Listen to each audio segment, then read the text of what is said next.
السلام علیکم ورحمۃ اللہ وبرکاتہ۔ روایت اور جدیدیت کے آج کے اس پروگرام میں ہم آپ کو خوش آمدید کہتے ہیں۔ آج ہم جس ٹاپک پر بات کرنے والے ہیں وہ انجینئر محمد علی مرزا صاحب ہیں۔ یاد رہے کہ ہم نے اس سے پہلے بھی ان پر ایک ایپیسوڈ کی تھی اور ہم نے ان کے مختلف نظریات پر بحث کی تھی اور بات کی تھی، اور آج انشاءاللہ اسی سلسلے کی اگلی کڑی یہی ایک ایپیسوڈ ہے جہاں پہ ہم مزید ان کے کچھ افکار اور نظریات کے بارے میں بات کریں گے۔ ہمارے ساتھ ایز یوزول ہمارے اس پروگرام میں ڈاکٹر حافظ زبیر صاحب موجود ہیں، اور ڈاکٹر صاحب نے اس کے اوپر ایک کتابچہ بھی لکھا ہے، اس کا لنک آپ کے ساتھ شیئر کر دیا جائے گا، ضرور پڑھیے اور دوسروں کے ساتھ شیئر کیجیے۔ ڈاکٹر صاحب، انجینئر مرزا صاحب پر ہم نے لاسٹ ٹائم بات کی تھی، اور خاص طور پہ ہم نے جس ٹاپک پر بات کی تھی وہ حضرت امیر معاویہ رضی اللہ تعالی عنہ تھے اور ان کی خلافت تھی۔ انجینئر مرزا صاحب کی بہت سے کلیمز ہیں، ظاہر ہے آپ نے اپنی کتابچے میں بھی ذکر کیے، اور اس طریقے سے ہمیں ان کے پروگرامز کے اندر بھی یہ دیکھنے کو ملتے ہیں، خاص طور پہ صحابہ کے بارے میں، خصوصاً سیدنا امیر معاویہ رضی اللہ تعالی عنہ کو انہوں نے بہت زیادہ ٹارگٹ کیا ہے اپنی ان ایپیسوڈز میں۔ ان کا ایک کہنا اور ان کا ایک سمپل سا یعنی جو پرائمری کلیم ہے، جو میرا پہلا سوال ہے آپ سے، وہ یہ ہے کہ وہ کہتے ہیں کہ حضرت امیر معاویہ رضی اللہ تعالی عنہ ایون چہ وہ ان کو صحابی ضرور مانتے ہیں، لیکن کوئی خاص ان کی فضیلت کے بارے میں کسی روایت کا وہ انکار کرتے ہیں۔ وہ کہتے ہیں کوئی ایسی روایت موجود نہیں ہے، یا ہے بھی تو ضعیف روایات موجود ہیں جو کہ آپ کی کوئی اہمیت یا فضیلت ثابت کریں بطور صحابی کے طور پہ۔ تو پہلی بات تو میرا پہلا سوال آپ سے یہ ہے کہ یہ جو کلیم ہے اس کی یہ کس حد تک یہ سچ ہے یا درست ہے؟ جی بسم اللہ الرحمن الرحیم۔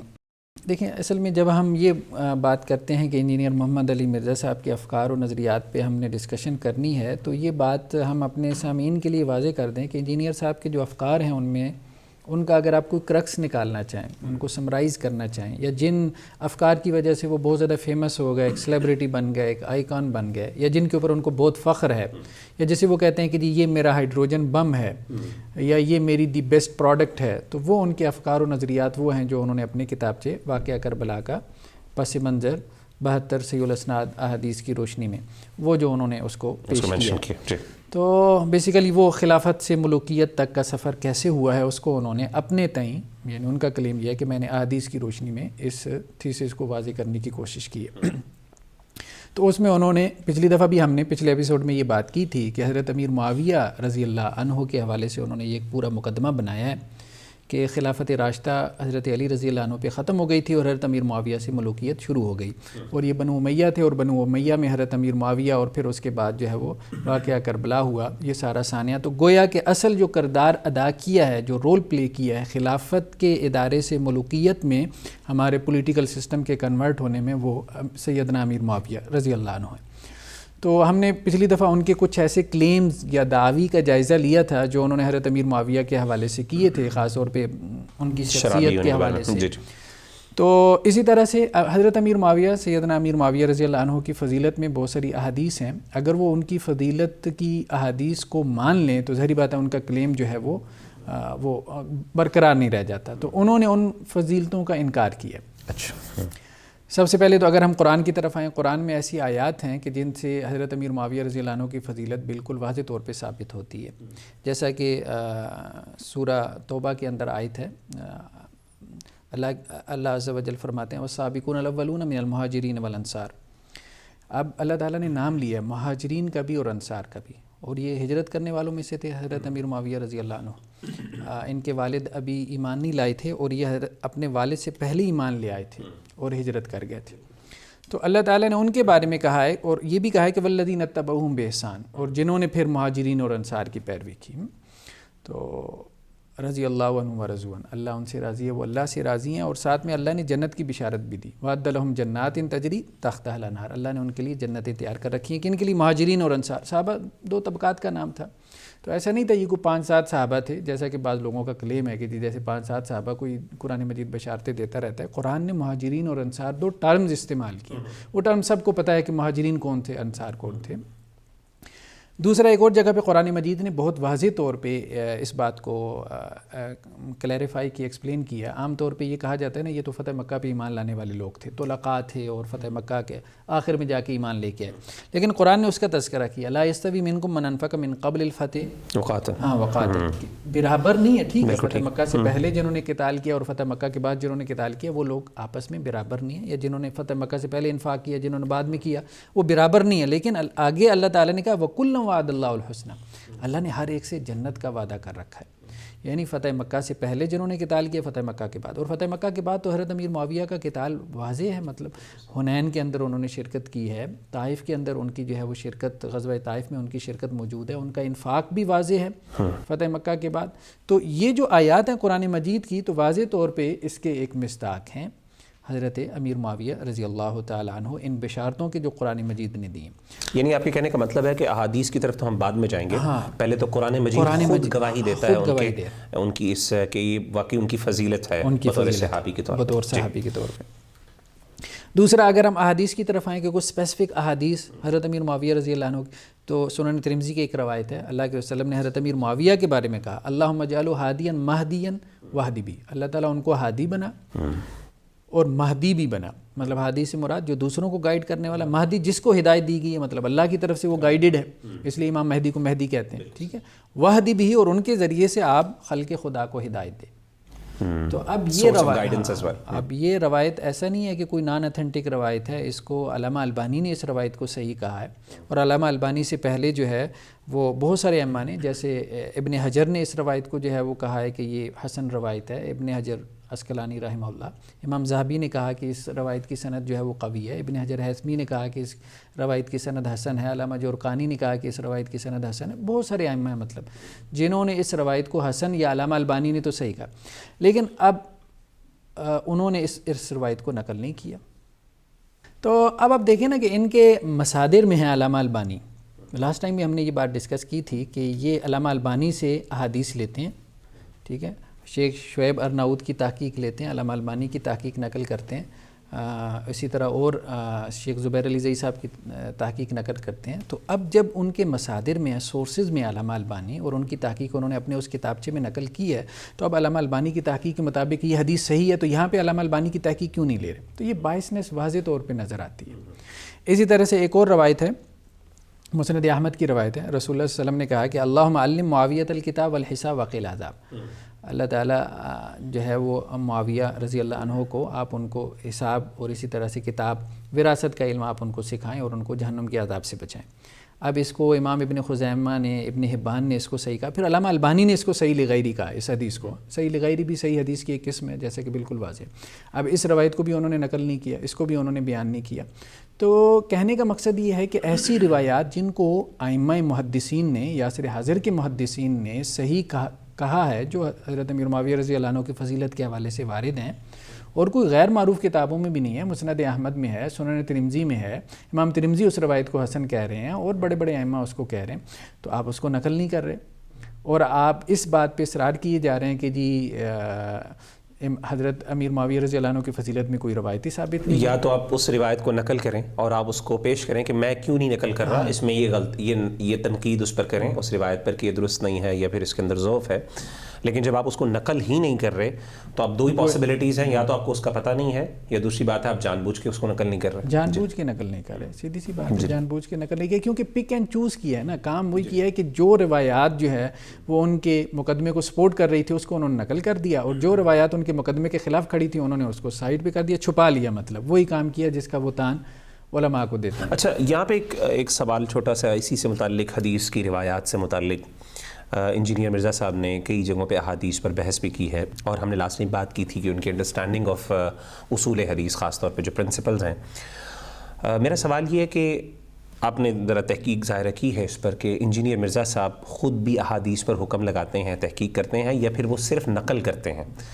اور اگر فرض کریں وہ جب نقل بھی کرتے ہیں، اگر اور جہاں پہ ظاہر علماء کا اختلاف ہو جاتا ہے کسی حدیث کی صحت یا ضعف میں، تو اس کے اندر کیا وہ یہ ایبلٹی بھی رکھتے ہیں، یا کسی طرح آپ نے ان کے ورکس میں دیکھا کہ جہاں پہ انہوں نے راج مرجو کوئی حدیث کو قرار دیا ہو آفٹر ڈسکشن جس سے یہ پتہ چلتا ہو کہ انجینئر مرزا صاحب جو ہیں واقعی وہ محقق آدمی ہیں اور وہ اصول حدیث کے ماہر ہیں، اسماء الرجال کا ان کو علم ہے؟ کوئی ایسی چیز نہیں، ایسا کچھ بھی نہیں ہے. آپ واقعہ کربلا کا جو پس منظر ہے، حقیقی پس منظر، آپ اس کو دیکھ لیں، یا اس سے پہلے ان کی ایک اور کتابچہ تھا رافضیت، یزیدیت اور ناسبیت کے عنوان سے، تو آپ دیکھ لیں. اسی کو وہ کہتے ہیں جی یہ ان کی دی بیسٹ پروڈکٹس ہیں. اسی کو وہ اپنا ہائیڈروجن بم کہتے ہیں جو انہوں نے شاہد علماء کے خلاف تیار کیا ہے. یعنی اس کا مطلب کہنے کا مطلب ہے جو روایت، ہاں اگر انہوں نے ایک حدیث کو ضعف نہیں کہا تو اس کا مطلب یہ نہیں کہ ہم یہ ایزیوم نہیں کر سکتے کہ شاید وہ اس حدیث کو ضعیف سمجھتے ہیں، کیونکہ ان کی اپنی کوئی تحقیق نہیں ہے. کوئی تحقیق نہیں ہے. وہ بیسیکلی انہوں نے صرف آپ دیکھیں نا کہ حدیثیں لکھی ہیں اور آگے بریکٹس لگا کے اس میں جو ہے وہ اس کے بارے میں جو تحقیق ہے، علامہ البانی نے یہ کہا، فلاں نے یہ کہا، اتنا بھی نہیں نقل کیا کہ فلاں نے اس کو جو ہے وہ یہ اختلاف کیا، تو وہ اختلاف تو کم از کم نقل کرتے جیسے کہ. اچھا ڈاکٹر صاحب، یہاں پہ ایک اگلا سوال ہے. ظاہر ہے انجینئر مرزا صاحب نے جو یہ کلیم کیا حضرت امیر معاویہ رضی اللہ تعالیٰ عنہ پر، ظاہر ہے حضرت امیر معاویہ ایک بڑے کنٹروورشل فگر رہے ہیں ہماری ہسٹری میں مسلمانوں کی، اور مختلف لوگوں نے ان کے اوپر مختلف آراز پریزنٹ بھی کی ہیں. ایون ہمارے ائمہ میں، بڑے بڑے ائمہ کے اندر مختلف آراء ہمیں بعض اوقات مل جاتی ہیں. کچھ نے بہت توثیق بھی کی، کچھ نے ذرا نرمی اختیار کی، اور بعض اوقات ہمیں کچھ ایسی اقوال بھی مل جاتے ہیں جس میں ہمیں محسوس ہوتا ہے جیسے کہ کوئی تنقید شاید مراد ہے. مثال کے طور پہ امام اسحاق ابن راہویہ بہت بڑی معروف اور بہت بڑے امام اور بڑی معروف شخصیت ہے ہمارے کلاسیکل اسکالرز میں. ان کے بارے میں بھی یہ آتا ہے کہ انہوں نے بھی کوئی اسی طرح کا کلیم کیا کہ حضرت امیر معاویہ رضی اللہ تعالیٰ عنہ پر کوئی اسپیسیفکلی کوئی خاص طور پہ کوئی فضیلت کی حدیث وارد نہیں ہوئی. تو کیا یہ کلیم، اس کی حقیقت کیا پہلی بات ہے کہ یہ واقعی یہ بات درست، یعنی یہ کال ثابت ہے کہ نہیں ہے؟ اور اگر فرض کریں یہ کال اور ان کی یہ اسٹیٹمنٹ ثابت ہے تو دین وی ہیو ٹو کوسچن کہ کیا ان کو بھی ان احادیث کا نہیں پتہ چلا جو معروف ہمارے سامنے آپ نے پریزنٹ کی؟ جی دیکھیں نا، پہلی بات تو یہ ہے کہ یہ قول جو ہے نا سندن ثابت نہیں ہے. پہلی بات تو یہ.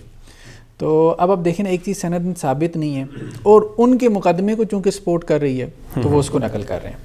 اچھا، دوسری اہم بات یہ ہے کہ ہر وقت آپ دیکھیں کہ ان کا تکیہ کلام یہ ہے کہ مطلب یہ لوگ تو بابی ہیں، مطلب بابوں کی پیروی کرتے ہیں. ٹھیک ہے، ان کا یہ شعر بہت معروف ہے کہ نہ میں بابی نہ میں بابی، میں مسلم علمی کتابی، اس طرح سے. تو اب بات یہ ہے کہ اسحاق بن راہویہ تو ایک بابی ہیں، تو آپ نے ان کو کیوں نقل کیا؟ مطلب آپ نے جو ہیڈر چلایا ہے اپنے کتابچے میں، وہ ہیڈر تو یہ ہے کہ صرف محض قرآن اور صحیح سند والی احادیث کی روشنی. تو ہیڈر تو یہ چل رہا ہے. اب یہ نہ قرآن ہے نہ یہ حدیث ہے، یہ تو اسحاق بن راہویہ کا قول ہے، ایک بابے کا قول ہے. اچھا، اب اس پہ جب ان کو کہا جاتا ہے تو وہ کہتے ہیں جی نہیں، میں بابے کا قول اس لیے نقل کرتا ہوں، بابوں کے اقوال، کہ یہ بابوں کو مانتے ہیں.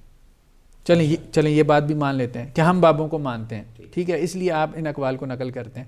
تو بات یہ ہے کہ ہمارے بابوں نے وہ اقوال بھی تو دیے ہیں نا جو آپ کے مقدمے کے خلاف جا رہے ہیں. ہم ان اقوال کو تو زیادہ مانتے ہیں، تو وہ اقوال آپ کو نقل کرتے ہیں، وہ ہیں بھی بہت زیادہ. مثال کے طور پر ابھی علامہ البانی کا قول، انہوں نے بعض روایات کو صحیح قرار دیا ہے جو حضرت امیر معاویہ کی فضیلت کے حوالے سے ہیں. ابھی ان کا اپنا قول بھی نہیں ہے، ان کی تحقیق ہے. تو یہ بھی تو ہمارے بابے ہیں علامہ البانی، جو آپ کے بھی سورسز میں ہیں، آپ کے بھی بابے ہیں. ان کی تحقیق آپ نقل نہیں کر رہے جو کہ ہم دونوں کا بابا ہے. کیوں نہیں نقل کر رہے؟ کیونکہ آپ کا مقدمہ گرتا ہے اس تحقیق سے. تو کہنے کا مقصد یہ ہے کہ یہ صرف اور صرف جو ہے نا، آپ کہہ لیں کہ ایک قسم کی ایسے نظر آتا ہے کہ ایک بندہ جیسے ایک ڈٹائی کے اوپر اتر آیا ہے، بس کہ میں نے بس ہر چیز کا جیسے جو ہے نا وہ جواب دینا ہے، اور جواب کے پیچھے کوئی لاجک نہیں ہے، کوئی بات لاجیکل نہیں ہے، مطلب اس کے پیچھے کوئی ریزن ہمیں نظر نہیں آتی. یعنی ایک میرا خیال ہے جیسے کہ ہم نے لاسٹ ٹائم کنکلوژن نکالی کہ تھوڑا سا اگر ہم ان کے بارے میں بہت ہی پازیٹیو بات بھی کریں، ظاہر ہے ہمارا مقصد کسی کو ڈیفیم کرنا یا نیگیٹ کرنا ایسا اس طرح انداز سے نہیں ہے، تنقید کرنا، محض تنقید. ریاکشن کا شاید شکار ہیں غالباً، کہ ایک دم ریاکشن میں آ کے بندہ ایک ایکسٹریم پہ چلا جاتا ہے. جیسے کہ ہم نے بات کی تھی کہ ایک طرف بعض اوقات ایک طرف بندہ یہ جب کرنے پر، جیسے ہم نے وحید الدین خان صاحب پر ایک دفعہ بات کی تھی کہ بہت ہی جب تنقید کرنے پر آتے ہیں تو بہت دوسری ایکسٹریم پہ چلے جاتے ہیں، اور جب حمایت کرنے میں آتے ہیں. لیکن یہ ایک اہم بات آپ نوٹ کریں گے، ریاکشن میں ان کے نا ارتقا ہو رہا ہے. رد عمل ان کا بڑھتے ہی چلے جا رہا ہے. جیسے مولانا وحید الدین خان صاحب کا جو ہے نا وہ ارتقا ہوا ہے ریاکشن میں، یعنی بالآخر جو ہے نا وہ مولانا مودودی کا نام سننے کو تیار نہیں ہوتے تھے، جیسے آگ بگولا ہو جاتے تھے، اتنا وہ ریاکشن میں چلے گئے تھے. ان کا بھی معاملہ یہی ہے. آپ ان کی پرانی ویڈیوز، پرانی تحریریں نکال کے دیکھیں. پچھلی ایپیسوڈ میں بھی ہم نے یہ بات کی تھی.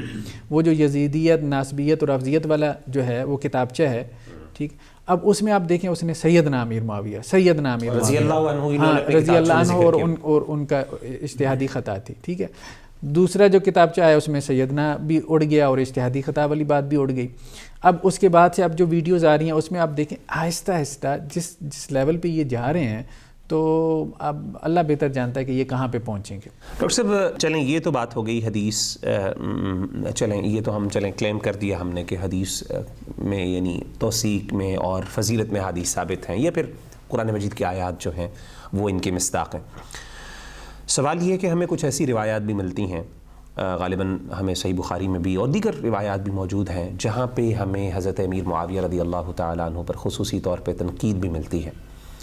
جیسا کہ حضرت صحیح بخاری کی ایک روایت کے اندر ہمیں یہ محسوس ہوتا ہے یا پتہ چلتا ہے کہ اللہ کے رسول صلی اللہ علیہ وسلم نے ایک گروہ کو باغی گروہ کہا، اور وہ گروہ حضرت امیر معاویہ رضی اللہ تعالیٰ عنہ کا تھا. اب سوال یہ کہ باغی گروہ اور یہ لفظ جو ہے بغاوت والا، یہ ظاہر ہے ایک بہت یعنی ایک سمجھ لیں کرٹیکل ایک اور بہت ہی سینسٹیو ورڈ ہے، اور ایک کسی صحابی کے لیے اگر ہم یہ ورڈ یوز کریں تو بہرحال ایک یہ قسم کی تنقید، بہت بڑی تنقید سمجھی جاتی ہے.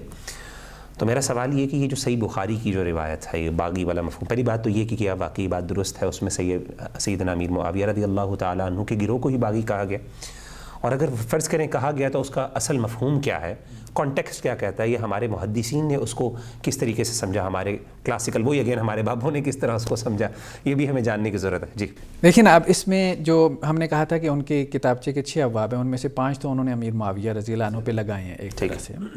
اب اس میں وہ دیکھیں 5ویں باب کا جو عنوان ہے ان کا، جو ان کا 5th چیپٹر ہے کہ حضرت معاویہ رضی اللہ عنہ کو حکومت مل جانے کے بعد بتدریج اس امت پر کیسی ملوکیت مسلط ہوئی اور اس کا بھیانک نتیجہ کیا نکلا. مطلب یہ ٹائٹل میں بالکل واضح ہے کہ امیر معاویہ رضی اللہ عنہ کو جب یہ ملی ہے حکومت تو ملوکیت اس امت پہ مسلط ہوئی اور اس کے بھیانک نتائج بھی نکلے. نیچے جو حدیثیں نقل کر رہے ہیں اس ٹائٹل کے تحت، صحیح مسلم کی روایات، مثال کے طور پہ یہ روایت نقل کی کہ میرے کے بعد کچھ نالائق لوگ جانشین بنیں گے، جو ہاتھ سے ان کے ساتھ جہاد کرے تو وہ مومن ہے، جو زبان سے جہاد کرے وہ مومن ہے، اور جو دل سے جہاد کرے وہ مومن ہے، اس کے بعد تو رائی کے دانے کے برابر بھی ایمان نہیں. اب مطلب دیکھیں کہ کہاں وہ حدیثیں ان کو کہاں فٹ کر رہے ہیں. ٹھیک ہے، تو ایک بات تو یہ ہے کہ انہوں نے جو امیج پیش کیا ہے اس طرح سے، اب یہ بات کہتے ہیں کہ یہ تو حدیثوں میں، بھئی حدیثوں میں حضرت امیر معاویہ رضی اللہ عنہ کا نام لے کے کہا گیا، یہ تو تمہاری اپلیکیشن ہے نا، یہ تو تمہاری رائے ہے، یہ تو تمہارا اجتہاد ہے. ٹھیک ہے، مطلب بدترین سے بدترین حدیث بھی تم کسی کے اوپر جو ہے وہ لاگو کر سکتے ہو. حدیثوں میں تو یہ بھی ہے کہ ائمہ مضلین آئیں گے، گمراہ کرنے والے امام آئیں گے، وہ تمہارے اوپر کوئی ٹھوک دے، کسی کے اوپر کوئی لگا دے، تو اللہ کے رسول نے کسی کا نام تو نہیں نہ لیا. تو اسی طرح سے کچھ چیزیں جو ہے وہ ان جنرل جو ہے وہ ڈسکس ہوتی ہیں کتاب و سنت کی نصوص میں، ان کی اپلیکیشن ظاہر بات ہے وہ تو آپ کی رائے ہے، اس کو یہ کہنا یہ قرآن و حدیث میں ہے تو یہ تو بہت غلط سٹانس ہوگا. تو یہ جو روایت ہے صحیح بخاری کی بیسیکلی اس میں الفاظ یہ ہیں کہ اللہ کے رسول صلی اللہ علیہ وسلم نے مسجد نبوی کی تعمیر کے موقع پہ، یہ حضرت ابو سعید خدری سے روایت ہے کہ اللہ کے رسول نے مسجد نبوی کی تعمیر کے موقع پہ حضرت عمار بن یاسر سے کہا کہ وہی عمار کی کم بختی تقتلہ الفئۃ الباغیہ، ان کو ایک باغی گروہ قتل کرے گا، یدعوہم الی الجنہ، عمار ان کو بلا لے ہوں گے جنت کی طرف، ویدعونہ الی النار، اور وہ عمار کو بلا رہے ہوں گے آگ کی طرف. اچھا، اس سے کچھ لوگوں نے مطلب یہاں تک بھی لے گیا کہ یہ جہنمی گروہ ہوگا. ٹھیک ہے، سمجھ بات یہاں سے نکال. یہ جو روایت کے الفاظ ہیں امام بخاری، یہ اس وقت صحیح بخاری میں پرنٹ ہوتے ہیں، لیکن یہ ڈیبیٹ شروع میں ہی چل گئی تھی. 256 میں امام بخاری کی وفات ہے، اور ان سے تقریباً 150 سال بعد یعنی 401 میں وفات ہوئی ابو مسعود الدمشقی کی. ان کا یہ قول اس سے پہلے آیا ہوگا. ٹھیک ہے. تو 150 سال کے اندر ہی سب سے پہلا قول ابو مسعود الدمشقی کا آیا، اطراف الصحیحین، یعنی صحیحین کی روایات کے انہوں نے اطراف جمع کیے. ٹھیک ہے، تو اس میں وہ کہتے ہیں کہ یہ الفاظ امام بخاری نے اپنی کتاب میں نقل نہیں کیے، تقتلہ الفئۃ الباغیہ. اس کے بعد دوسرا بیان جو ہے نا وہ امام بہقی کا آیا. اچھا، یعنی اس سے لے کے اور اینڈ تک وہ جو یدعونہ الی النار نہیں صرف تقتلہ الفئۃ الباغیہ. اچھا، باغیہ والے الفاظ. ٹھیک ہے، یہ والے الفاظ جو ہے نا یعنی یہ درست یہ ثابت ہے کہ وہ جنت کی طرف بلائیں گے، ہاں وہ ثابت ہیں، لیکن یہ الفاظ امام بخاری نے اپنی کتاب میں نہیں درج کیے، کیونکہ انہوں نے اب صحیح مسلم اور صحیح بخاری کی اطراف جی وہ اصل نسخوں سے جمع کی ہے نا، اطراف الصحیحین، ان کا ایک اطراف الصحیحین کا مطلب یہ ہے کہ انہوں نے ان کی ایک انڈیکسیشن بنانے کی کوشش کی ہے. اس کے بعد دلائل النبوہ میں امام بہقی نے یہ بات کی. 458 میں امام بہقی کی وفات ہے, وہ بھی 200 سال کا عرصہ بنتا ہے تقریباً امام بخاری کے بعد. انہوں نے بھی کہا کہ صحیح بخاری میں تقتل الفئۃ الباغیہ کے الفاظ نہیں ہیں. اچھا, اس کے نسخوں میں. اس کے بعد امام حمیدی نے الجمع بین الصحیحین لکھی 488 میں, یہ بھی تقریباً یہی عرصہ بنتا ہے 200 سال کا. انہوں نے بھی کہا کہ امام بخاری نے اپنی صحیح بخاری میں یہ الفاظ درج نہیں کیے, بلکہ انہوں نے یہ بھی کہا کہ اگر کیے تھے تو حذف کر دیے تھے. یہ الجمع بین الصحیحین ہے نا, انہوں نے دونوں کو جمع کیا, دونوں کی بخاری دونوں کو. اس کے بعد ابن الاسیر الجزری نے جامع الاصول لکھی. جامع الاصول میں انہوں نے سیاہ ستہ کی حدیثوں کو جمع کیا. اب مطلب ان لوگوں کی کتابوں کا موضوع بھی یہی تھا. ٹھیک ہے, یہ 606 میں ان کی وفات ہوئی. انہوں نے بھی کہا کہ صحیح بخاری کے, انہوں نے کہا ایک نسخے میں میں نے یہ الفاظ دیکھے ہیں, وہ بھی متن میں نہیں حواشی پہ دیکھے ہیں. یہ والی الفاظ تقتل الفئۃ الباغیہ متن میں شامل نہیں ہے. ٹھیک. اس کے بعد امام مزی آئے. امام مزی تو اسماء و رجال کے بڑے ہیں, امام میں سے تحفۃ الاشراف میں انہوں نے کہا کہ یہ صحیح بخاری میں یہ الفاظ نہیں ہیں. اچھا, انہوں نے بھی اس پر امام ذہبی نے پھر کہا, امام ذہبی کتنا بڑا فگر ہے تاریخ الاسلام میں, کہ یہ صحیح بخاری میں یہ الفاظ نہیں ہیں. یعنی ان تمام محدثین ود ان نیکسٹ 200 ایئرس نہیں, اس کے بعد امام ذہبی تو بعد میں بہت بعد میں آ گئے. ہاں, ان سب نے, یعنی آپ کا کلیم تو ود ان نیکسٹ 200 ایئرس میں پرائمریلی کے بڑے مطلب 150 ایئرس کے بعد سے یہ شروع ہو گیا. یہ ڈیبیٹ سٹارٹ ہو گئی کہ یہ جو جملہ کہ حضرت عمار رضی اللہ تعالیٰ عنہ آپ کو ایک باغی گروہ قتل کرے گا, یہ جملہ اسپیسیفکلی اس پوری روایت کے اندر یہ ڈیبیٹیبل رہا. یہ صحیح بخاری میں نہیں ہے. ہاں, یہ صحیح بخاری میں نہیں ہے, بلکہ بڑے ائمہ نے کہا کہ نہیں ہے. یہ بڑے ائمہ نے, بہت بڑے بڑے ائمہ نے یہ کلیم کیا کہ یہ صحیح بخاری کے نہیں ہے, اور ایک امام نے کہا کہ یہ اس کے کسی حواشی کے اندر میں نے دیکھا ہے, کیونکہ اس وقت تو قلمی نسخے ہوتے تھے نا, مینوسکرپٹس ہوتے تھے. یہ پرنٹنگ کا دور تو بہت بعد میں آیا. اچھا, اس کے بعد ابن حجر. اب ابن حجر کی جو فتح الباری ہے, سمجھے کہ ایک طرح سے ختام و مسک والا معاملہ. بالکل ٹھیک. ابن حجر نے بھی یہ بات فتح الباری میں لکھی ہے کہ یہ صحیح بخاری میں اضافہ ہے. اچھا, یعنی صحیح بخاری کے اس ٹائم سب سے بڑے کمنٹیٹر جو ہیں وہ ابن حجر ہیں, سب سے ریلائبل کمنٹیٹر. وہ کہتے ہیں کہ یہ صحیح بخاری میں اضافہ ہے. اور صحیح بات یہ ہے کہ امام بخاری نے یا تو یہ الفاظ لکھے نہیں تھے, یا لکھ کے انہوں نے کاٹ دیے تھے. کاٹے کیوں تھے, اس کی انہوں نے توجہ یہ بیان کی کہ اس روایت کے جو راوی ہیں حضرت ابو سعید خدری, ٹھیک ہے, صحیح بخاری جو روایت لے کے آئے ہیں نا, اس میں تو حضرت ابو سعید خدری کہتے ہیں کہ جی اللہ کے رسول صلی اللہ علیہ وسلم مطلب براہ راست نقل کرتے ہیں. لیکن ایک اور روایت جو صحیح مسلم لے کے آئے ہیں جو امام ابو سعید خدری سے, اس میں ابو سعید خدری کہتے ہیں کہ میں نے اللہ کے رسول سے نہیں سنا, میں نے ایک اور سکہ آدمی سے سنا ہے. یہ ابو سعید خدری نے کہا, ابو سعید خدری نے, یعنی صحابی خود کہہ رہے ہیں کہ میں نے ڈائریکٹلی اللہ کے رسول صلی اللہ علیہ وسلم سے نہیں سنا. صحیح بخاری کو جو روایت پہنچی ہے جس سند سے, اس میں تو ابو سعید اللہ کے رسول سے نقل کر رہے ہیں. لیکن صحیح مسلم نے ابو سعید خدری کی جب روایت کو نقل کیا ہے رضی اللہ عنہ, تو وہاں پہ یہ ہے کہ ابو سعید خدری کہتے ہیں کہ میں نے ڈائریکٹ اللہ کے رسول سے یہ بات نہیں سنی. یعنی صحابی نے کسی اور صحابی سے سنی ہوگی, کسی اور صحابی سے سنی. اس پہ ابن حجر رحمہ اللہ علیہ نے کہا کہ امام بخاری بہت محتاط تھے. جب انہوں نے یہ سنا نا کہ دوسری سند سے یہ بات آ رہی ہے کہ انہوں نے ڈائریکٹ نہیں سنی, تو انہوں نے پھر یہ الفاظ حذف کر دیے کہ یہ الفاظ میں نے اللہ کے رسول سے براہ راست نہیں سنے. یعنی روایت سنی تھی, یہ الفاظ نہیں سنے تھے. صحیح مسلم کی جو حدیث ہے, جو روایت جو میں سمجھا ہوں, اس کے اندر یہ الفاظ موجود ہیں, اس کے اندر یہ الفاظ موجود ہیں. اس کے اندر وہ کہتے ہیں کہ میں نے یہ الفاظ اللہ کے رسول صلی اللہ علیہ وسلم سے نہیں سنے, براہ راست نہیں سنے. انہوں نے جو چیز جو ڈفرنس آ رہا تھا انہوں نے اس کو ایکسکلوڈ کر کے وہ والی حدیث مینشن کی جس کے اوپر ان کو یہ کنفرم ہو گیا کہ یہ اللہ کے رسول صلی اللہ علیہ وآلہ وسلم سے انہوں نے ڈائریکٹلی سنے ہو. نہیں, وہ الفاظ انہوں نے نقل کر دیے نا. انہوں نے کہا کہ یہ الفاظ میں نے اللہ کے رسول سے نہیں سنے, یہ میں نے کسی اور سے سنے. ایک اور روایت میں یہ بھی آ گیا کہ ابو قتادہ انصاری سے سنے. یعنی کاٹنے کا مطلب میں یہ کہہ رہا ہوں, جو انہوں نے کاٹے وہ اس وجہ سے کاٹا کہ بیکاز براہ راست میں نہیں سنا, اس کی وجہ سے کاٹا. امام بخاری اس لیے محتاط ہو گئے اور انہوں نے اپنی صحیح سے وہ الفاظ کاٹ دیے, لکھ کے کاٹ دیے.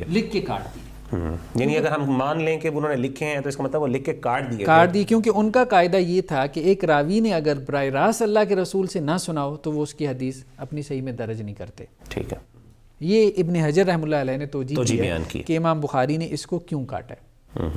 تو بیسیکلی کہنے کا مقصد یہ ہے کہ یہ اب اس کے اوپر یہ مطلب یہ ایک اعتراض ہو سکتا ہے کہ جی اس طرح تو آپ نے صحیح بخاری کو بھی وہ مشکوک بنا دیا. ہاں مشکوک بنا دیا ہے. اس کا مطلب یہ نہیں ہے کہ صحیح بخاری کی احادیث جو ہے وہ مشکوک ہیں. اس پہ چونکہ بہت ڈبیٹ ہو چکی, شروع سے ہی ہمارے یہاں محدثین صحیح بخاری کے اوپر نقد و جرح کرتے چلے آئے ہیں. سب سے پہلے امام دارقطنی کی, پھر اور ائمہ نے بہرحال اس کے اوپر جرح کیا. ابن تیمیہ رحمۃ اللہ علیہ نے بھی ایک بات کہی ہے. انہوں نے کہا ہے کہ صحیحین میں کوئی 20 کے قریب روایات ہیں کہ جن میں روایات ضعیف نہیں ہیں, ٹھیک ہے, اس میں کچھ فریزز آ گئے ہیں. اچھا, ان فریزز کے بارے میں مطلب کچھ جملے آ گئے ہیں, ان جملوں کے بارے میں ہم یہ کلیم کر سکتے ہیں کہ یہ راوی کا اضافہ ہے یا راوی کا وہم ہے, ٹھیک ہے. اس سے وہ حدیث ضعیف نہیں ہو جاتی, یعنی پوری حدیث ضعیف نہیں ہے. تو اس لیے یہ روایت ثابت ہے.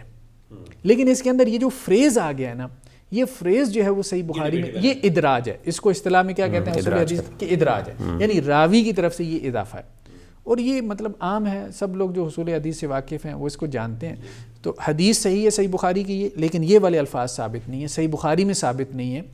ائمہ دین یہی کہہ رہے ہیں, مطلب ہم اپنی طرف سے کلیم نہیں کہہ رہے, ہم تو اس کو روایت کے ساتھ جوڑ رہے ہیں نا کہ شروع سے بڑے بڑے ائمہ جو ہے وہ یہ بات کہتے چلے آ رہے ہیں کہ یہ ہاں یہ جو ہے وہ ابھی تک, بلکہ میں نے بعض نسخوں کا ذکر کیا ہے جو کہ 14ویں صدی ہجری میں بھی پبلش ہوئی ہیں ان الفاظ کے بغیر.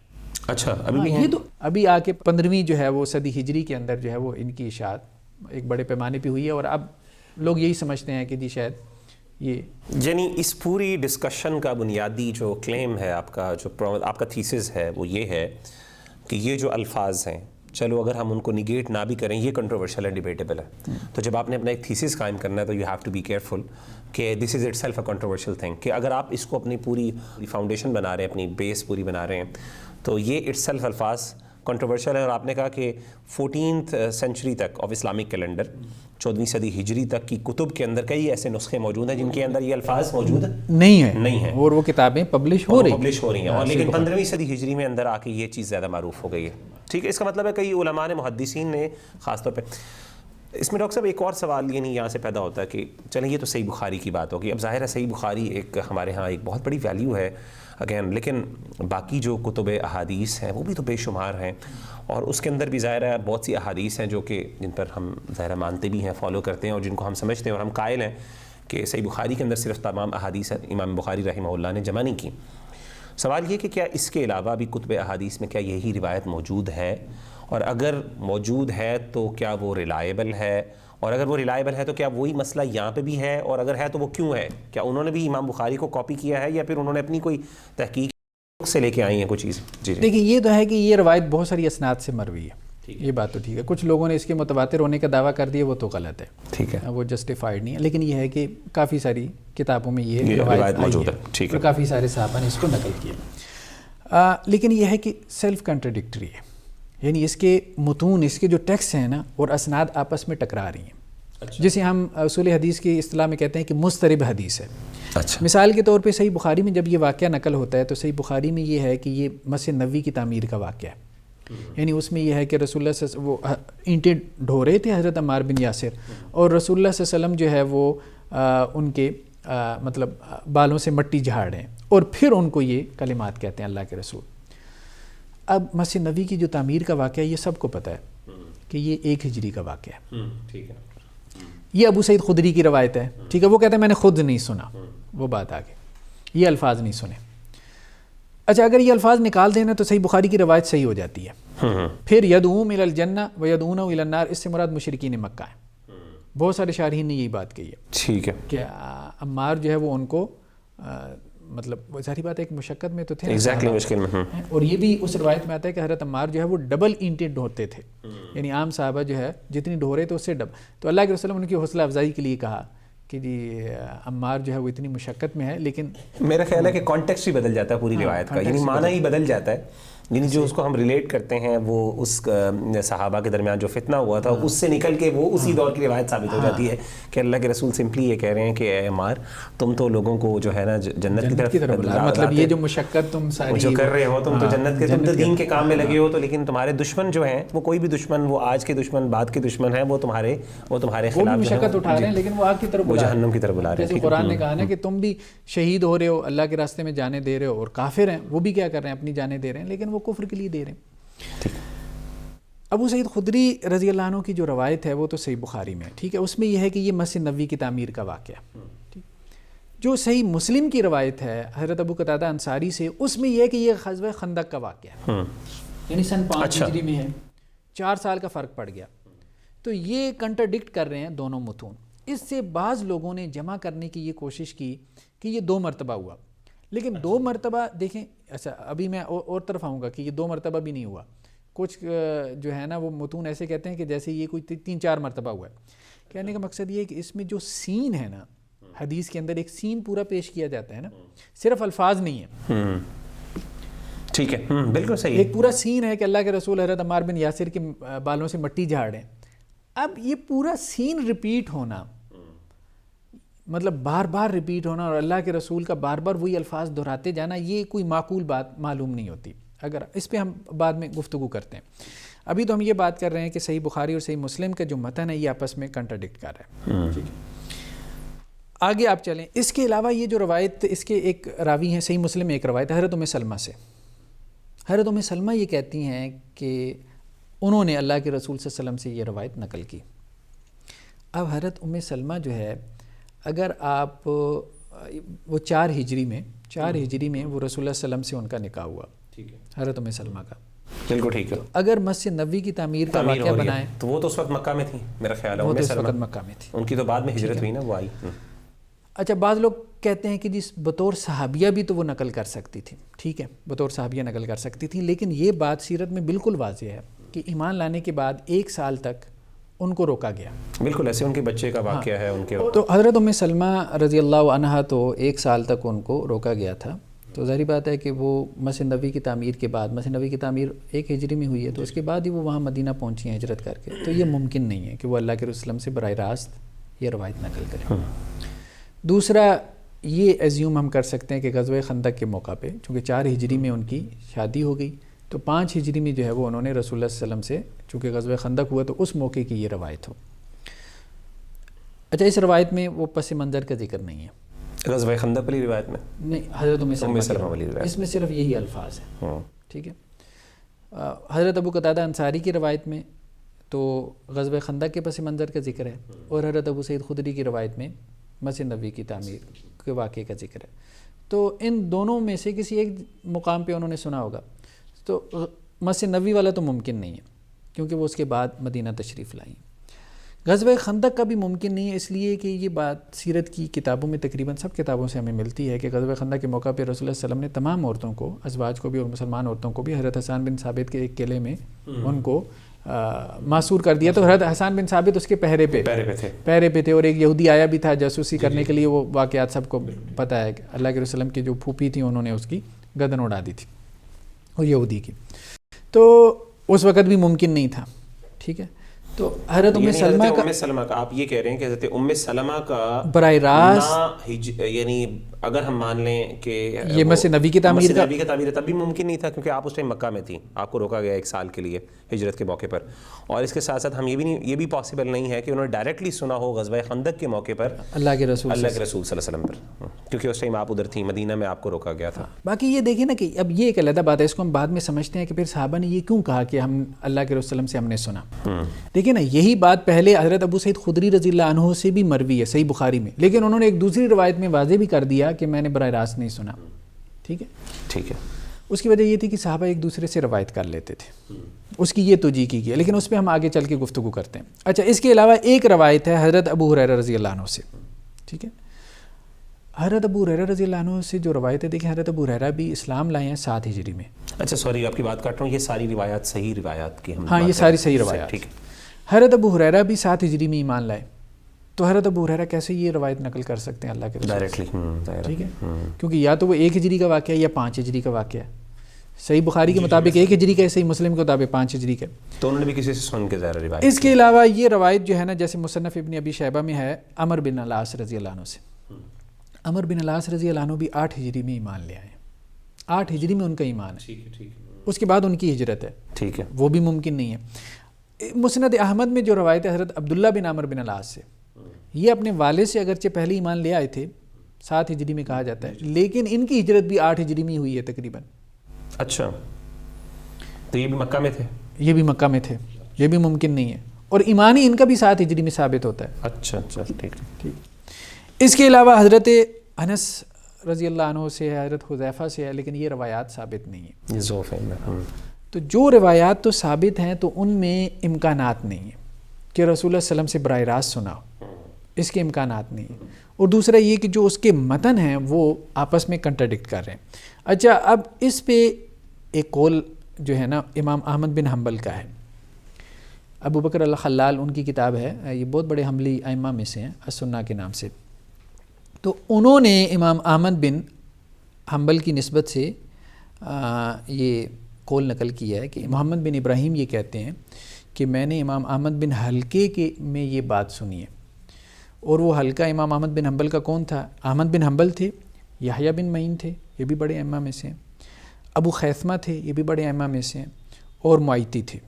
ان سب نے یہ بات کہی کہ یقتل عمارا الفیۃ الباغیہ، یہ جو الفاظ ہیں کہ عمار کو ایک باغی کو قتل کرے گا، ما فیہ حدیث صحیح، یہ کسی صحیح حدیث میں نہیں، اس میں کوئی صحیح حدیث مروی نہیں.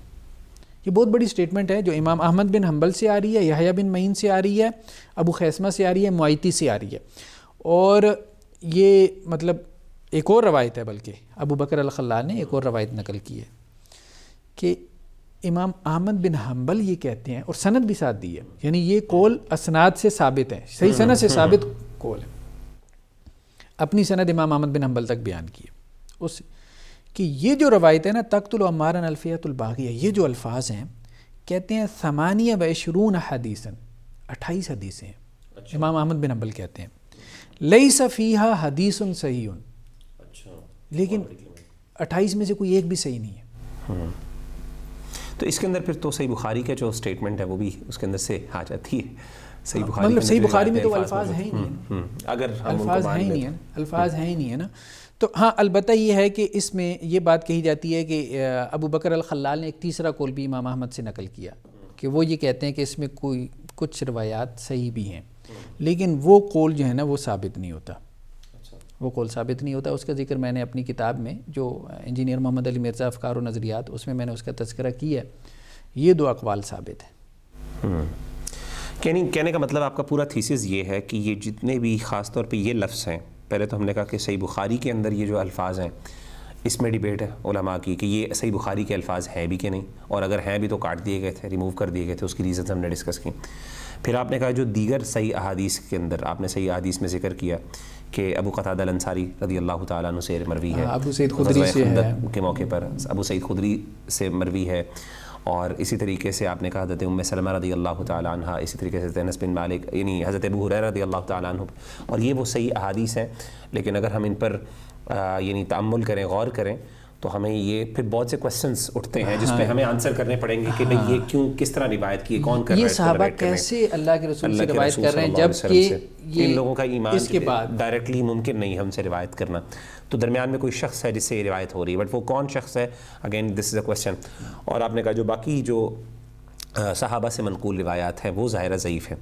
اور امام احمد بن حنبل رحمہ اللہ نے، اور اس طریقے سے یحییٰ بن معین بہت بڑے امام ہیں، اور اس طریقے سے ابو خیثمہ اور اس طرح کے بڑے بڑے جو ائمہ ہیں، انہوں نے یہ اسٹیٹمنٹ، یہ ان کا قول ہے، یہ ان کی اوپینین ہے.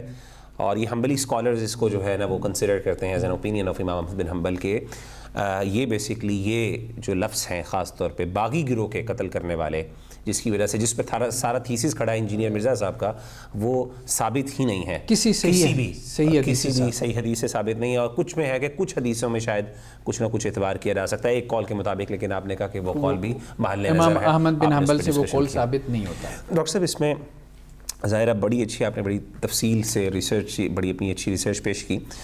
سوال یہ ہوتا ہے کہ بہرحال چلیں ایک تو یہ اوپینین ہے معروف، چلیں آپ نے کہا یہ بہرحال ایک ہمارے ہاں محدثین میں اختلاف ہوتا ہے، محدثین کی آراء، اور ظاہر ہے ان کے اختلاف ہم اس کو قبول بھی کرتے ہیں. اور ایک ریسرچر کو چاہیے بھی، جیسا کہ انجینئر مرزا صاحب اپنے آپ کو ایک پریزنٹ کرتے ہیں، اور ظاہر ہے ایک ریسرچر کا کام ہے دونوں اوپینینز کو ویلیڈیٹ کرنا اور یعنی انالیسس کرنا اور کمپیئر کرنا، اور اس کے بعد ایک رائے پر آ جانا. دوسرے تو محدثین نے اس کے مخالف قول بات کی، انہوں نے اس کو ماننا تو ہے، باغی گروہ مانا ہے، اور معروف رائے عام طور پہ یہی ہے کہ صحیح بخاری کی، جیسے کہ آپ نے بتایا کہ یہ نئی چیز ہے جو ہمارے سامنے آج آپ نے پریزنٹ کی، اور جو ہمارے میرا خیال ہے علمی حلقوں میں اتنی غیر معروف نہیں ہے، ادھر معروف ہے، لیکن عوام الناس کے اندر یہ چیزیں غیر معروف چیز تھی جو آپ نے پریزنٹ کی.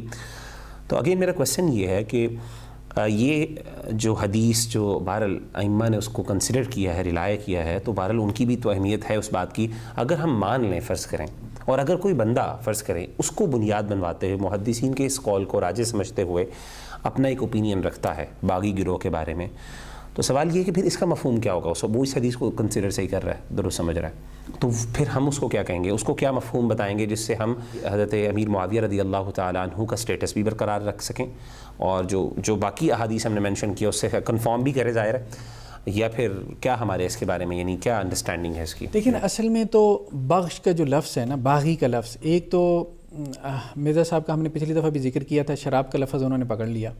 اب شراب عربی زبان میں کسی اور معنی میں، مشروب کے معنی میں ہے، تو انہوں نے اردو میں جو اس کا معنی ہے اس کو لے لیا، اس کو کنسیڈر کر لیا. اسی طرح سے باغی کا ایک معنی عربی میں ہے اور ایک باغی کا معنی اردو میں ہے. بالکل ٹھیک ہے بالکل ایسا. تو انہوں نے اردو والا معنی اٹھا لیا اور یہ سمجھ لیا کہ شاید عربی میں بھی اسی معنی میں استعمال ہوتا ہے. اچھا، باغی کا روٹ ورڈ کیا ہے؟ مادہ جسے ہم کہتے ہیں باغی ہے. قرآن نے اس لفظ کو استعمال کیا چاہت کے معنی میں، حدیث میں بھی ہے ابتغاء مرضات اللہ، باب افتعال سے ہے، اللہ کی رضا چاہنا. تبتغی مرضات ازواجک، کہ آپ اپنے بیویوں کی رضامندی چاہتے ہیں. ٹھیک ہے، اس طرح حدیث میں ایک الفاظ ہیں، باغی کے الفاظ ہے، یا باغی الخیر، ہاں جی، اقبل ہو یا باغی الشر، اے خیر کے چاہنے والے. تو بیسیکلی اس کا بنیادی معنی ہے چاہت، چاہنا. ٹھیک ہے نا، قرآن اور حدیث میں آپ جہاں جہاں الفاظ جو ہے وہ نکال لیں وہاں پہ آپ کو یہ اس معنی میں. اچھا، اب سوال یہ پیدا ہوتا ہے کہ بغاوت کا معنی کیسے پیدا ہوا؟ جیسے فہم بغت احداہما علی الاخری، اگر ایک دوسری کے اوپر بغاوت. بیسیکلی اس کا بنیادی معنی چاہت ہی. بعض اوقات چاہت جو ہے نا آپ کی، وہ آپ کے حق سے بڑھ جاتی ہے. ظاہر ہے، بالکل ٹھیک ہے. جب آپ کی چاہت آپ کے حق سے بڑھ جائے تو اب یہ زیادتی ہے. ٹھیک ہے، مثال کے طور پہ آپ کا جتنا حق بنتا ہے آپ اس سے زیادہ چاہیں تو یہ بھی بغی ہے. ایک آپ کا حق نہیں بنتا آپ اس کو چاہیں، یہ بھی بغی ہے. قرآن نے دونوں معنی میں استعمال کیا. اچھا، کہیں پہ اس معنی میں جیسے قرآن نے کہا کہ تب تک ہی مرضات ازواجک، آپ اپنی بیویوں کی رضامندی چاہتے ہیں، یعنی جتنا ان کو راضی کرنا چاہیے اس سے زیادہ آپ اس کو ان کو جو ہے اہمیت دے رہے ہیں. ہاں، اسی طرح سے فہم بغت احداہما علی الاخری. ٹھیک ہے، یہاں پہ بھی یہ ہے کہ وہ حق سے زیادہ چاہ رہے ہیں. کہیں پہ یہ ہے کہ نا حق چاہنا، اس کے لیے بھی والذین اذا اصابہم البغی، جب ان کے ساتھ کوئی ظلم ہوتا ہے تب یہ ظلم کے معنی میں بنتا ہے. ٹھیک، ایک مطلب اس چیز کو ہمیں سمجھنے کی ضرورت ہے. وینہی عن الفحشاء والمنکر والبغی، اللہ تعالیٰ تمہیں بغی سے منع کرتا ہے، نا حق چاہنے سے منع کرتا ہے. جب آپ اپنے حق سے زیادہ چاہتے ہیں تو پھر خطا جو ہے وہ اجتہادی ہوتی ہے. جب آپ نا حق چاہتے ہیں تو پھر آپ باطل چاہ رہے ہوتے ہیں، پھر آپ ظلم چاہ رہے ہوتے ہیں. تو اب یہاں پہ یہ سمجھنا ہے تقتلہ الفئۃ الباغیہ میں انہوں نے کیا چاہا تھا؟ نہ حق چاہا تھا یا اپنے حق سے بڑھ کر چاہا تھا؟ حق سے بڑھ کر چاہا تھا. یہ دو سوال ہو گئے. اب حضرت امیر معاویہ کا سب سے بڑا مطالبہ کیا تھا جس کے اوپر انہوں نے حضرت علی رضی اللہ عنہ کی بیعت نہیں کی؟ وہ مطالبہ کیا تھا؟ حضرت عثمان رضی اللہ تعالیٰ عنہ کا جو قصاص تھا، ان کے قصاص، ان کے جو قاتلین تھے ان سے قصاص لینا. ٹھیک ہے، اب جنہوں نے حضرت عثمان رضی اللہ عنہ کو شہید کیا تھا ان میں ایک اشتر نخی کا نام بھی آتا ہے، اور اسی طرح سے کچھ لوگ تھے جو سب کے نزدیک معروف تھے. وہی تھے جنہوں نے حضرت علی رضی اللہ عنہ کو خلیفہ منتخب کیا، وہی تھے جو حضرت علی رضی اللہ عنہ کے لشکر میں تھے، اور مطلب اشتر نخی تو مطلب مقربین میں سے بھی تھا. حضرت علی رضی اللہ عنہ یہ کہتے تھے کہ ابھی یہ جو باغی لوگ ہیں جنہوں نے حضرت عثمان کو شہید کیا، میں آپ کے ساتھ ایگری کرتا ہوں، اس وقت یہ ماحول نہیں ہے، یہ لوگ مضبوط ہیں، میں اس وقت قصاص نہیں لے سکتا، میں قصاص لوں گا لیکن اس وقت نہیں لے سکتا، اس وقت میں جب تک میں اپنی پوزیشن سٹرانگ نہیں کروں گا. وہ کہتے تھے کہ نہیں، فوراً قصاص لیں. اچھا، قصاص لینے میں اختلاف نہیں تھا، اس کے ٹائم پر وقت میں اختلاف تھا. تو اب حضرت امیر معاویہ رضی اللہ تعالیٰ عنہ یہ کہہ رہے تھے کہ فوراً قصاص لیں. اچھا، اس معاملے میں ہم یہ کہہ سکتے ہیں کہ حضرت علی جسٹیفائڈ تھے، کیونکہ دیکھیں نا وہ باغی آئے ہیں اور وہ حضرت عثمان رضی اللہ عنہ کو شہید کر کے چلے گئے دارالخلافہ میں. تو ان کی آپ پوزیشن دیکھیں کہ خلیفہ کو شہید کر رہے ہیں وہ. ان کے گھر میں شہید، بہت زیادہ اسٹرانگ تھی، بہت اسٹرانگ ہے ان کی پوزیشن. ٹھیک ہے، تو حضرت علی رضی اللہ عنہ کے لیے ان حالات میں، جبکہ وہ خود ہی وہی باغی ان کو خلیفہ منتخب کر رہے ہیں اور اس میں آگے آگے ہیں. حضرت علی اس لیے خلیفہ منتخب ہوئی کہ ان کا شر بھی تو کم کرنا تھا نا، ورنہ تو ان میں سے کوئی آگے بڑھ کے خلیفہ بن جاتا، شر اور زیادہ پھیل جاتا، فساد اور پھیل جاتا. تو ان کا شر کم کرنے کے لیے وہ اقتدار میں آئے ہیں. اور میرا خیال ہے کہ یہاں پہ ایک بہت اہم بات بھی یہ ہے جو حضرت علی رضی اللہ تعالیٰ عنہ کے پوائنٹ کو بہت اسٹرانگ کرتی ہے، وہ یہ ہے کہ حضرت علی رضی اللہ تعالیٰ عنہ نے اس چیز پر سٹینڈ کیا تھا جس چیز پر حضرت عثمان سٹینڈ کر رہے تھے. حضرت عثمان نے جو اپنی شہادت، یعنی جس پہ انہوں نے اپنے آپ کو شہید کروایا یا اپنی قربانی دی اپنی جان کی، وہ یہ تھی کہ امت میں شر نہ پھیلے. اگر حضرت علی رضی اللہ تعالیٰ عنہ فوراً ان کے یعنی شہادت کے فوراً بعد ہی یہ کام شروع کر دیتے تو وہی شر شروع ہو جاتا جن کے لیے حضرت عثمان نے، جس کے لیے حضرت عثمان نے اپنا خون دیا تھا، تو ان کا خون برائے کہاں جاتا. تو یہ بھی آئی تھنک بہت ویلڈ پوائنٹ ہے کہ حضرت عثمان نے تو اپنی زندگی اس لیے دی تھی کہ بھئی میری زندگی چلی جائے لیکن شر نہ پھیلے، لڑائی جھگڑا خون خرابہ نہ ہو. حضرت علی نے اس کو مینٹین کیا. I think it's a very valid and concern. جی حضرت امیر معاویہ کا کہنے کا مقصد یہ ہے کہ جو ان کی چاہت تھی، جو ان کا مطالبہ تھا، وہ ناحق نہیں تھا، مطالبہ ان کا ویلڈ تھا، لیکن وہ اس پہ جو اصرار کر رہے تھے کہ ابھی لیں ابھی لیں، یہ حد سے زیادہ، اور اس کے لیے پھر انہوں نے جو جسے کہتے ہیں فورس بھی استعمال کی، حضرت علی کو تھوڑا سا مجبور کرنے کی کوشش کی. I think this is some thing. تو اس لیے اس کو ہم اجتہادی خطا کہہ سکتے ہیں. اس لیے اہل سنت کا جو کہنا ہے نا وہ یہی ہے کہ دونوں میں جو بھی صحابہ کرام میں جو مشاجرات ہوئی ہیں، جو لڑائیاں ہوئی ہیں حضرت علی میں اور حضرت امیر معاویہ میں، تو اس میں حضرت علی جو ہے وہ احق ہیں. یعنی یہ حق و باطل کی جنگ نہیں تھی. پہلی بات یہ حق اور باطل، کون زیادہ بہتر ہے، یہ احق اور حق کی جنگ تھی. کیونکہ صحیح مسلم کی ایک روایت میں یہ الفاظ بھی آئے ہیں کہ اللہ کے رسول صلی اللہ علیہ وسلم نے کہا کہ قیامت اس وقت تک قائم نہیں ہوگی، بلکہ صحیح بخاری کی یہ روایت جی کہ قیامت اس وقت تک قائم نہیں ہوگی جب تک کہ دو لوگ آپس میں یا دو جماعتیں آپس میں نہ لڑیں، اور دونوں کی جو دعوت ہوگی وہ ایک ہی ہوگی. دعوتہما واحدہ.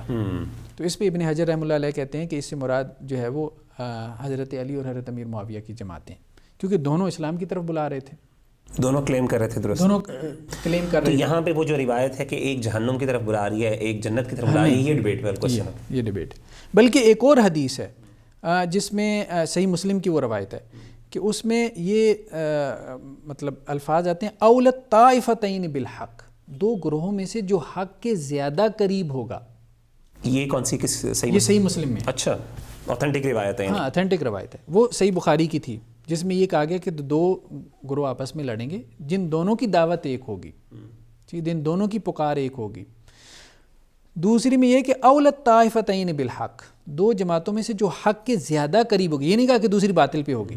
بالکل ٹھیک. تو یعنی یہاں سے آپ اپنا تھیسس یہ ثابت کر رہے ہیں کہ بیسیکلی یہ اجتہادی خطا ہے. اجتہادی خطا ہے. شریعت نے ایک کو زیادہ حق سمجھا ہے، ایک کو کم حق سمجھا ہے، لیکن ان کو غلط نہیں کہا، باطل نہیں کہا. باطل نہیں کہا. اگر باطل ہوتا تو ہم اس کو دوسرے معنی میں لے جاتے، کیونکہ وہ جسٹیفائڈ تھے نا. قصاص قرآن کا حکم ہے نا، اس میں وہ جسٹیفائڈ تھے. ان کے پاس بھی قرآن کی آیات تھی. پھر خلیفہ اور دوسری بات مسلمین کو شہید کر دیا، مسلمانوں کے لیے بہت بڑا ایک. اور اسی وجہ سے میرا خیال ہے حضرت امیر معاویہ کا جو کلیم تھا، کئی صحابہ جو ان کے ساتھ ہوئے وہ ایسے نہیں، حضرت عائشہ جو آپ کے ساتھ ہوئیں، حضرت طلحہ اور حضرت زبیر جیسے بڑے بڑے ائمہ جو ساتھ ہوئے، اگر ان کے کلیم کے اندر جان نہ ہوتی اور اگر ان کا علیہ باللہ کلیم باطل ہوتا تو یہ کیسے ہی لوگ یعنی موٹیویٹڈ ہوتے اس چیز کے لیے. جی. تو کہنے کا مقصد یہ ہے کہ بیسیکلی جیسے کہ حدیث کے اندر آتا ہے کہ جب کوئی حاکم اجتہاد کرتا ہے اور اس میں اگر وہ خطا کھاتا تو اس کے لیے ایک گنا اجر پھر بھی ہے. تو حضرت امیر معاویہ اور ان کے جو ساتھی تھے ان کے لیے ایک گنا اجر پھر بھی ہے. اور پھر یہ بھی ہے، بلکہ یہ جو روایات آتی ہیں نا یہ حضرت عمار بن یاسر رضی اللہ عنہ کے حوالے سے، اس میں ایک روایت میں یہ بھی ہے کہ حضرت امیر معاویہ کو یہ کہا گیا کہ جی یہ روایات ہیں، اور آپ کو یہ بھی کہا گیا کہ جی وہ حضرت علی کی طرف سے آئے ہیں اور شہید ہو گئے ہیں، تو آپ تو باغی گروہ ٹھہرے. اچھا. تو انہوں نے جواب میں یہ کہا کہ جو ان کو لے کے آیا ہے اصل میں تو باغی وہ بنتا ہے، یعنی انہوں نے ان کو قتل کروایا. اچھا، اس ڈیبیٹ کو ہم چھوڑتے ہیں کہ اس میں کون ٹھیک ہے، لیکن یہ بات اب آپ دیکھیں کہ حضرت امیر معاویہ رضی اللہ عنہ ان کے قتل پہ راضی نہیں ہے. یعنی وہ یہ نہیں کہہ رہے کہ میں بڑا فخر کرتا ہوں کہ ہمارے گروہ نے ان کو قتل کر دیا، یعنی انہوں نے کہا کہ نہیں قتل تم لوگوں نے کروایا. ہاں قتل تم لوگوں نے. تو گویا وہ راضی نہیں تھے کہ وہ مقتول ہوں. تو میرا اصل میں کہنا یہ ہے کہ بیسیکلی یہ جو روایت ہے نا اس میں اتنی کنٹرڈکشن ہے، جتنا میں نے اس پہ غور کیا مجھے جو بات سمجھ میں آتی ہے. جب حدیثوں میں اختلاف ہو جائے، متن آپس میں ٹکرانا شروع ہو جائیں، تو اہل علم کیا کرتے ہیں؟ سب سے پہلے ان کو جمع کرتے ہیں. بالکل ٹھیک ہے. کہ کوئی ایسا مفہوم بیان کر دیں جس سے وہ جمع ہو جائیں. تو ایک ہی مفہوم ہے جس سے یہ جمع ہو سکتے ہیں، اور وہ یہ ہے کہ یہ اللہ کے رسول سے یہ الفاظ ثابت نہیں ہیں، یہ صحابی سے ثابت ہیں. کسی صحابی نے یہ الفاظ کہے ہیں. اور آپ یہ بھی بات نوٹ کریں گے کہ جتنے بھی راوی ہیں اس روایت کے، وہ حضرت علی کے ساتھ ہیں. ان کی ہمدردیاں یا ویسے حضرت علی کے. ہم یہ کہہ سکتے ہیں کہ ہو سکتا ہے کہ یہ الفاظ صحیح بخاری کے جو یہ والے باغی گروہ کا قتل کرنے والے ہیں، یہ کسی صحابی کی اپنا اجتہاد ہے. اجتہاد ہے، یہی بات ہے. بالکل ان کی ایک رائے ہے نا، اپنی اوپینین ہے. صحابہ اپنی اوپینین رکھتے تھے، ٹھیک ہے. انہوں نے کسی صحابی نے حضرت علی رضی اللہ عنہ کو امیر المومنین، اور بعض حدیثوں کی روشنی میں کہ جن میں خروج کی جو روایات ہیں، جن میں کہا گیا اپنی انڈرسٹینڈنگ میں انہوں نے جو ہے وہ ان کو باغی کہہ دیا. تو یہ بیسیکلی یہی جمع بنتی ہے. دوسری صورت یہ ہے کہ آپ اس میں نسخ کا تو احتمال ہے نہیں، کیونکہ یہ فتن سے متعلق احادیث ہیں. بالکل آپس میں نسخ تو احکام کے اندر ہوتا ہے. تیسرا یہ کہ آپ ترجیح دیں. ترجیح میں بھی یہی ہوگا کہ آپ صحیح بخاری کی روایت کو ترجیح دیں گے. صحیح بخاری کی روایت میں تو یہ الفاظ ثابت ہی نہیں ہوتے، تقتل الفیۃ الباغیہ. پھر چوتھی صورت یہ ہوتی ہے کہ آپ توقف کر لیں. لیکن آپ کہیں کہ جی ہم توقف کر لیتے ہیں، چلیں. آخری حد یہی ہوتی ہے نا کہ آپ مطلب محدثین یہی کہتے ہیں کہ آپ خاموش ہو جائیں. آپ اس کی بنیاد پہ اپنا کوئی تھیسس ڈیولپ نہ کریں. یعنی ڈاکٹر صاحب اس میں پھر یہ جسٹیفائڈ ہے کہ یعنی بڑے بڑے محدثین اور بڑے بڑے کبار محدثین جنہوں نے یہ حدیثیں روایت کیں، جنہوں نے یہ حدیثیں پڑھائیں، اپنی کتابوں میں نقل کیں، یہ بڑا ایک انٹرسٹنگ کوسچن ہے کہ کیا وہ سارے بائسڈ تھے اور وہ حضرت علی کے مخالف تھے علیہ باللہ، اور حضرت امیر معاویہ سے کوئی ایسی ہمدردیاں تھیں ان کی کہ انہوں نے ان سب چیزوں کو اگنور کر کے حضرت جو ہمارے انجینئر مرزا صاحب ہیں ان کا تھیسس نہیں اپنایا، بلکہ انہوں نے بالکل ایک یعنی کیا ان کے سامنے یہ مطلب میرا خیال ہے کہ نہیں، ان کے نزدیک یہ چیز نہیں ہوتی تھی. وہ تو بیسیکلی دیکھیں نا، وہ یہ پارٹی بازی تو اب شروع ہوئی ہے نا. میں یہی سوچ رہا ہوں کہ مطلب اگر ان کے بھی تو اپنی اوپینینز ہیں، بڑے بڑے ائمہ نے اپنی اوپینین، لیکن ان کا ہمیشہ حضرت امیر معاویہ کے بارے میں اوپینین رہا ہے وہ وہی جو اہل السنہ والجماعہ کا مین اسٹریم اوپینین رہا ہے، حالانکہ ان کے سامنے بہت سی ایسی چیزیں موجود تھیں جو ہمارے سامنے ابھی بھی شاید موجود نہ ہوں. ڈاکٹر صاحب یہاں پہ اگلے اور سیکنڈ لاسٹ سوال پہ میں آتا ہوں کہ مطلب اگین پھر ہم کوسچن کر رہے ہیں صحیح بخاری پر، اور یہ ظاہرہ احادیث، اور یہ بہت سینسٹیو ٹاپک ہے. میرا خیال ہے کہ ہم یعنی صحیح بخاری کے اوپر ایک قسم کا ایک کوسچن، یعنی اگر آپ ایک تھرڈ پرسن کے ایک لے مین کی طرف سے دیکھیں، چلے اکیڈیمک سرکلز میں تو یہ بات چل جاتی ہیں، اس طرح کی اکیڈیمک سرکلز میں ڈیبیٹس صحیح بخاری کی احادیث پہ دوسری بھی ڈیبیٹس ہوتی ہیں، کوسچنز ہوتے ہیں اور کلیمز کیے جاتے ہیں. پر اگین ایک لے مین کے لیے تو ایک بڑا ایک سینسٹیو معاملہ ہے کہ ہم نے صحیح بخاری کی حدیث پر کوسچن کیا اگین، اور اس کی اوتھینٹسٹی، اور اگر یہ ایک حدیث میں اگر یہ ثابت ہو جاتی ہے یہ چیز، تو پھر تو میرا خیال ہے کہ باقی احادیث اور روایات کے اندر بھی ہم ہو سکتا ہے کوئی بندہ کوسچن اٹھا لے. اور آپ نے کہا جیسے کہ امام دارقطنی کی آپ نے ایک اسٹیٹمنٹ پریزنٹ کی کہ وہ کہتے ہیں کہ بہت سی ایسی فریزز موجود ہیں جس پہ ہم کوسچن کر سکتے ہیں صحیح بخاری کی. پھر اگین میرا کوسچن یہ ہے کہ صحیح بخاری کی ویلیڈیٹی کیا، ہم اس کو وہ درجہ رہتا ہے اس کا جو ہم سمجھتے ہیں قرآن مجید کے بعد سب سے یعنی اصح الکتب بعد کتاب اللہ. تو کیا یعنی آپ کے اس میں نے ایک آرٹیکل لکھا تھا کسی زمانے میں، کیا صحیحین کی صحت پہ اجماع ہے، امت کا اجماع ہے. صحیحین سے مراد صحیح بخاری، صحیح مسلم، کیا ان کی تمام روایات جو ہے وہ صحیح ہیں؟ تو اس پہ میں نے تمام ائمہ کے اقوال نقل کیے. اچھا، اس کا خلاصہ یہی ہے، بڑے بڑے ائمہ آپ دیکھیں گے نا وہ یہی کہتے ہیں. وہ کہتے ہیں کہ جی صحیح بخاری کے اوپر جرح ہوئی ہے، صحیح مسلم پہ بھی ہوئی ہے، اس کا انکار آپ کر ہی نہیں سکتے. بڑے بڑے ائمہ نے کی ہے، ہر دور میں کی ہے. اس جرح سے وہ مشکوک نہیں ہوئی، اس کی ویلیڈیٹی بڑھ گئی ہے. کہ اتنے بڑے بڑے ائمہ نے اس پہ کلام کر لیا، اب ایک لے مین کے لیے کوئی گنجائش ہی نہیں رہ گئی. یعنی لوگوں نے باقاعدہ جیسے کہتے ہیں نا پی ایچ ڈی کے ائمہ نے، امام دارقطنی نے پی ایچ ڈی کی کہ صحیح بخاری کی حدیث کو میں نے ضعیف ثابت کرنا ہے، ٹھیک ہے. تو پھر اس کے اوپر ابن حجر نے اس پہ گفتگو کی کہ یہ ان کا اعتراض ٹھیک نہیں. تو وہ لوگوں نے، بڑے ائمہ نے اعتراض کیے، بڑے ائمہ نے اس کے جوابات بھی دے دیے. اب وہ اعتراضات بھی آ گئے، جوابات بھی آ گئے، اب کوئی گنجائش نہیں رہ گئی کہ کوئی نیا اعتراض آپ پیدا کر سکیں. جو ہو سکتا تھا وہ پچھلے 1000 سال میں ہو گیا، ٹھیک ہے. اب مزید کی گنجائش نہیں ہے. تو اس لیے امام ابن تیمیہ رحمہ اللہ علیہ نے اس کا خلاصہ یہ نکالا تھا کہ 20 کے قریب روایات ہیں، جو پوری روایات نہیں، کچھ فریزز ہیں جن میں آپ کو یہ ماننا پڑتا ہے کہ راوی کو وہم ہو گیا. لیکن سب سے بڑی بات آپ نے بتائی کہ وہ ہمارے سامنے موجود ہوگی نا, ہمیں پتہ چل گیا کہ ائمہ نے وہ متعین ہوگی, وہ اسپیسیفائڈ وہ اسپیسیفائڈ ہوگی, وہ جب متعین نہ ہو متعین نہ ہم پتہ نہیں کس جگہ پہ کھڑے ہیں, اور وہ already recorded on the record موجود ہے. تو باقی سارے کے اوپر مطلب اس بات سے یہ طے ہوا, ائمہ نے یہ بات کہی ہے کہ اس بات سے یہ طے ہوا کہ لوگ آئے, انہوں نے ڈبیٹ کی, انہوں نے جرح کی, اس جرح کے بعد گویا کہ کنسنسس ہو گیا کہ اب یہ متعین ہو گیا, اس کے علاوہ سب کلیئر ہے. اور میرا خیال ہے کہ اگر ہم یہ مان لیں کہ اس میں کچھ صحیح کچھ بھی غلط نہیں ہے تو پھر یہ تو قرآن مجید کا درجہ دینے والی بات ہے.